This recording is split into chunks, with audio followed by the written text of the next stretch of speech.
ایک بھوکا بھیڑیا ادھر ادھر گھوم رہا تھا کہ شاید اسے کوئی شکار مل جائے اور وہ اسے کھا سکے۔ تبھی اس کی نظر ایک خرگوش پر پڑی جو درخت کے نیچے سو رہا تھا۔ بھیڑیے نے سوچا، چلو ابھی اسی کو ہی کھا کر گزارا کر لیتا ہوں۔ وہ یہ سوچ ہی رہا تھا کہ خرگوش کی آنکھ کھل گئی۔ خرگوش سامنے سے آتے بھیڑیے کو دیکھ کر فوراً سمجھ گیا کہ یہ ضرور مجھے کھانے کے لیے آ رہا ہے۔ خرگوش جان بچانے کے لیے بھاگ کھڑا ہوا۔ خرگوش کو بھاگتا دیکھ کر بھیڑیا بھی اس کے پیچھے بھاگا۔ خرگوش نے جب بھیڑیے کو نزدیک پہنچتے دیکھا تو سوچا وہ بھیڑیے سے بھاگ کر بچ نہیں سکتا، تو بھیڑیے کی خوشامد کرنے لگا، کہنے لگا کہ میں تو ایک چھوٹا سا جانور ہوں، آپ کی شان کے مطابق بھی نہیں۔ آپ کے لیے تو کوئی بڑا اور صحت مند جانور ہونا چاہیے۔ ہاں، صحت مند سے یاد آیا، یہ ساتھ ہی ایک موٹی لومڑی رہتی ہے، آپ کے آج دوپہر کے کھانے کے لیے تو بہترین ہے، میں آپ کو اس کے پاس لے چلتا ہوں۔ بھیڑیا خرگوش کی باتوں میں آ گیا اور خرگوش کے ساتھ چل پڑا۔ خرگوش بھیڑیے کو وہاں لے گیا جہاں لومڑی رہتی تھی۔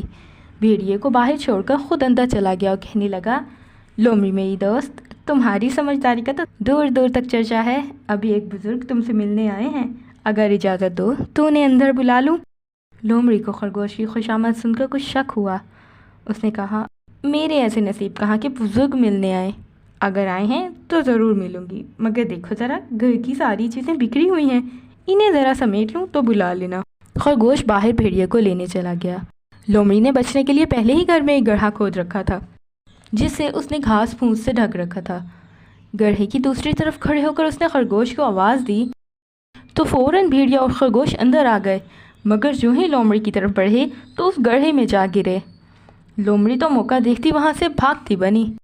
بھیڑیے کو اس گہرے گڑھے میں گرنے کے بعد اندازہ ہوا کہ اس خرگوش نے اسے پھنسایا ہے۔ غصے میں آ کر اس نے خرگوش کو چیر پھاڑ دیا۔